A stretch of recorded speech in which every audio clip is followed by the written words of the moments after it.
It's happening again. Donald Trump has reignited the fires of economic confrontation, launching yet another wave of tariffs in a move that's as strategic as it is incendiary. But this time, his aim isn't at a single country, it's at a coalition. Not just any coalition, but BRICS, the fast-rising global alliance that's rapidly redefining the balance of power in a world that no longer bends to Washington's will. Trump has called them the greatest geopolitical threat to American dominance, branding them a danger to Western interests. But in targeting BRICS, he may have picked a fight too large, too united, and too evolved for the old tools of intimidation to work. This isn't the BRICS of 10 years ago. It's no longer just Brazil, Russia, India, China, and South Africa quietly cooperating on the sidelines of global forums. It's a growing force, a geopolitical and economic alliance that's actively reshaping the global order. Just last month, Vietnam became the latest country to align with BRICS as a formal partner, signaling yet another strategic win for a group that increasingly attracts those disillusioned with Western dominance. And they're not just joining out of convenience. They're joining out of necessity, seeking a future that isn't dictated by the erratic swings of U.S. policy or the whims of a single man in the White House. But Trump isn't backing down. He's doubling down, threatening massive across-the-board tariffs and escalating his rhetoric to a level unseen since his first term. The response from abroad, however, hasn't been submission. It's been defiance. As the New York Times notes, Trump's economic belligerence is having the opposite of its intended effect. Asian nations aren't caving in. They're expanding their networks, building bridges to one another, and forging alliances that bypass Washington altogether. The post-American world isn't a theory anymore, it's in motion. And while the world reacts with caution, strategy, and adaptation, Trump barrels forward, flames in his wake. But the danger he's unleashing isn't limited to global affairs. It's surging at home as well. The cracks are visible. His base is shrinking. His grip on the Republican Party, once absolute, is beginning to falter. Even among his most loyal supporters, questions are growing louder. Why hasn't he released the Epstein files? What is he hiding? Why won't he allow sunlight into the darkest corners of an elite network he once promised to dismantle? Public sentiment is turning. A YouGov poll reveals that Trump's approval ratings are in freefall. On jobs, on foreign policy, on inflation, on trust in the economy. Every pillar of his platform is collapsing under the weight of his own decisions. The very tariffs he once paraded as the salvation of American manufacturing have become millstones, sinking industries, raising consumer prices, and stifling growth. Investors are alarmed. Economists are waving red flags. The 20-year Treasury yield just surged past 5.04%, the highest it's been in nearly 20 years. Historically, such a spike precedes one thing: recession. And yet, even as warning signs scream from every corner of the economy, Trump presses on, targeting BRICS with all the subtlety of a wrecking ball. But what he fails to grasp is that BRICS isn't cracking under pressure, it's thriving because of it. In Rio de Janeiro, at the 2025 BRICS Summit, world leaders gathered with a sense of unity and purpose that stood in sharp contrast to Trump's erratic bluster. The atmosphere wasn't defensive, it was electric, empowered, optimistic. And it was from the sidelines that Trump, increasingly out of step with the international community, lashed out once again, posting threats on social media, warning of automatic 10% tariffs on any nation that aligns with BRICS. But these weren't the proclamations of a powerful statesman. They were the frantic outbursts of a man watching the world slip through his fingers. Developing nations no longer fear America's bark, and even less its bite. The very tactics Trump is relying on, coercion, economic punishment, diplomatic bullying, are the same ones that led to the creation of BRICS in the first place. The world is tired of being dictated to, tired of being pawns in someone else's game. And at the summit, Brazilian President Lula da Silva captured that sentiment in a single sentence. We are tired of blind subservience to Washington. Brazil is no longer seeking permission. It's forging new paths, new partnerships, especially in the East. Lula made it clear. Brazil's future lies in cooperation, not domination. Mutual respect, not unilateral dictates. While BRICS envisions a multipolar world rooted in shared prosperity, Trump is steering the United States deeper into isolation, clinging to outdated tools like tariffs, economic warfare, and zero-sum thinking. And the fallout is widening. Even long-standing allies like Canada are now in the crosshairs, threatened with a crippling 35% tariff. Japan and South Korea, essential to U.S. strategic interests in the Pacific, have already been hit with 25%. These moves aren't tactical, they're destructive. They undermine the very foundations of America's global alliances. And they're prompting a sobering question among world leaders, economists, and even some within the Republican Party. Is Trump trying to weaken America from the inside? Meanwhile, BRICS is building something new, something lasting. As US influence fades, BRICS isn't simply reacting, it's leading. And in that vacuum of Western stability, new powers are rising with purpose. While many still see China as the center of BRICS gravity, it was Brazil that dominated the summit, using the global stage to not only resist Trump's pressure, but to redefine what leadership looks like in this new era. And this wasn't just economic, it was symbolic. Trump's obsession with loyalty has long extended beyond America's borders. He once found a mirror image in Jair Bolsonaro, Brazil's far-right former president. But when Bolsonaro lost the 2022 election and his supporters launched a violent assault on Brazil's capital, eerily reminiscent of January 6th, he didn't prevail. He failed. And now, like Trump, Bolsonaro faces a criminal reckoning. How did Trump respond? By punishing Brazil with a 50% tariff, an act of political vengeance, not policy. It was an attack on a sovereign country's rule of law. And it was one more reminder of a deeply familiar pattern. When allies defy him, Trump retaliates.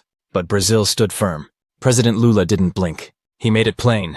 Brazil can survive without US trade. It won't be bullied, and it won't be isolated. Because new partners are waiting, and the most important of them is already deeply embedded, China. As the United States retreats from the global marketplace, China is stepping in, not just as a supplier, but as a collaborator, a builder, a long-term strategic ally. The relationship between Brazil and China is no longer transactional, it's foundational. Brazil feeds China's demand for food and raw materials. In return, Chinese technology, infrastructure, and consumer goods flood Brazilian markets. From smartphones to electric vehicles, from railways to solar panels, China is everywhere. It's a partnership built not on dependency but on mutual benefit, and it's growing fast. This is the BRICS model. Not the exploitation of the old world order, but a new system based on cooperation, investment, and shared growth. And the numbers back it up. By 2023, China had become Brazil's top export market by a staggering margin, nearly quadrupling the value of exports to the United States. The shift is undeniable, and nowhere is it more visible than in Brazil's automotive industry. What was once a stronghold of Western manufacturers is now being reshaped by Chinese EV giants, reshaping factories, jobs, and supply chains. In just 5 years, Brazil's car market has undergone a revolution. And that revolution mirrors something much larger. A global transformation of power, influence, and possibility. Trump may believe he's isolating BRICS, but the truth is he's isolating America. While he clings to the tactics of the past, the rest of the world is writing a new playbook, one that no longer revolves around the Oval Office. The age of unipolar dominance is ending. A new world is being born, not ruled by one, but shaped by many. And as the 2025 BRICS Summit made resoundingly clear, BRICS isn't just surviving, it's ascending. The future is already shifting, and the rest of the world is moving on. Once seen as novelty items, Chinese electric vehicles now dominate the roads and showroom floors of Brazil, no longer fringe players in the market, but its undisputed leaders. Companies like BYD have not only entered the scene, they've taken it over, pushing aside legacy manufacturers like Ford, whose long-standing presence in Brazil has all but disappeared. This wasn't just a market shift, it was a symbolic turning point. BYD didn't merely win over consumers with affordable EVs. It physically took over a shuttered Ford manufacturing plant, breathing new life into the dormant factory with advanced robotics, cutting-edge production lines, and a vision for the future that was no longer American. In doing so, it created thousands of local jobs. The plant rose again, but this time under Chinese ownership.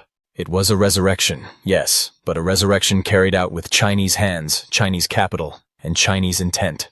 While the United States turned inward, wrapped in its own political paralysis and nostalgic for a past it no longer commands, China moved outward, decisively, efficiently, and with a clarity of purpose. It didn't just offer cheaper goods, it offered better ones.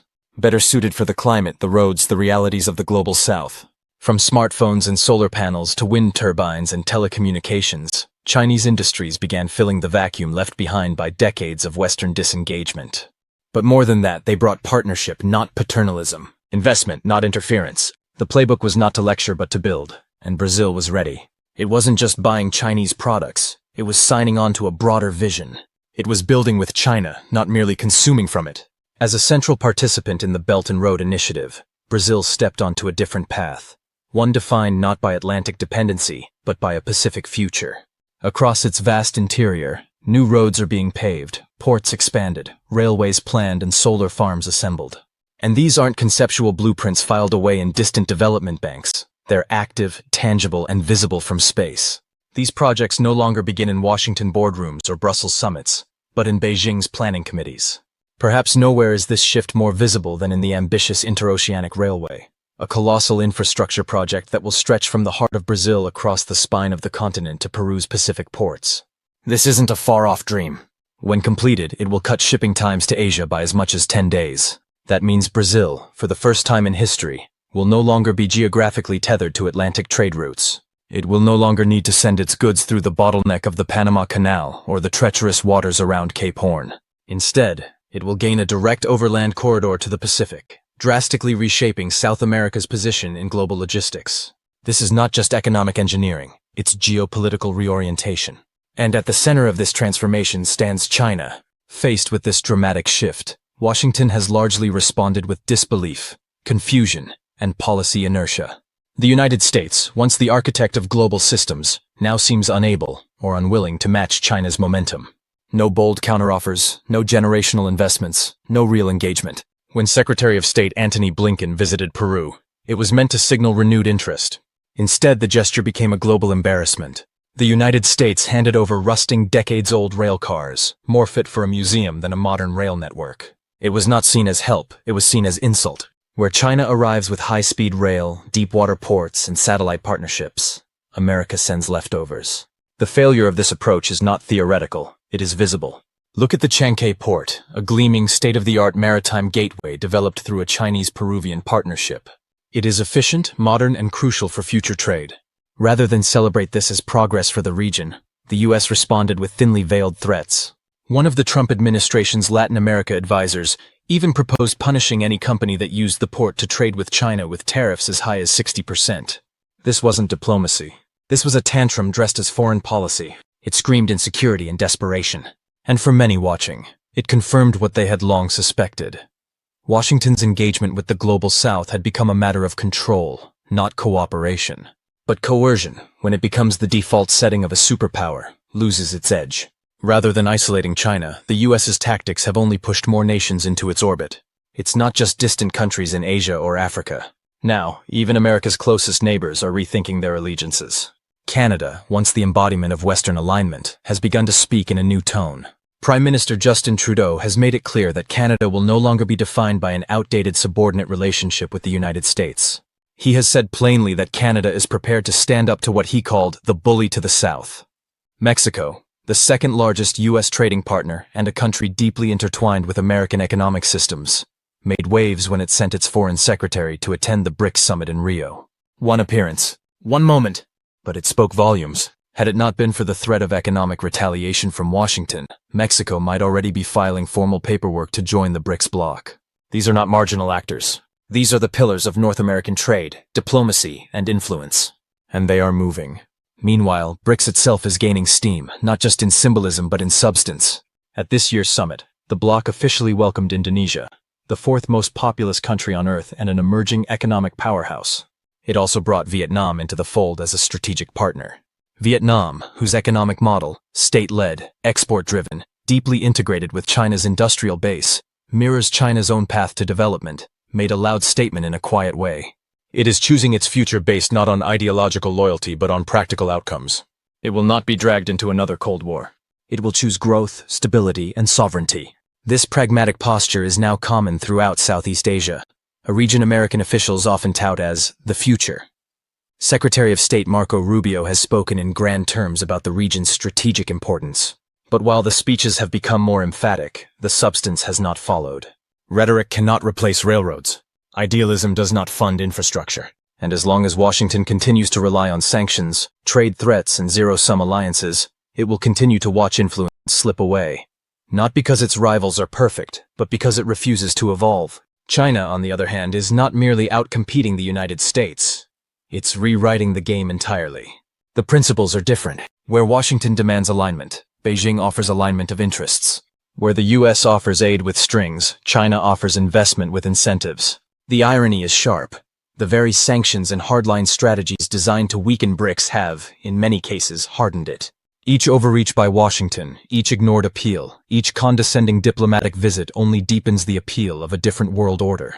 One that doesn't revolve around American permission. For many in the global South, the question is no longer what Washington will allow them to do. The question now is, what future serves us best? And increasingly, the answer to that question is found not in Washington, but in Beijing, in New Delhi, in Brasilia, in Johannesburg. Not because they reject the United States outright, but because they are done waiting for the US to recognize them as equals. This turning point did not need to happen. The United States still holds unmatched resources, technological innovation, cultural reach, scientific prowess, and a global network of allies. It could have responded to BRICS with ambition. It could have offered a better alternative, or at least a compelling vision of cooperation. But instead it clung to the habits of the past. It chose to police rather than partner, to punish rather than invest, to assert dominance rather than build trust. And now it is being left behind. The world is changing, not with revolution, but with construction. One port, one railway, one solar farm, one joint venture at a time.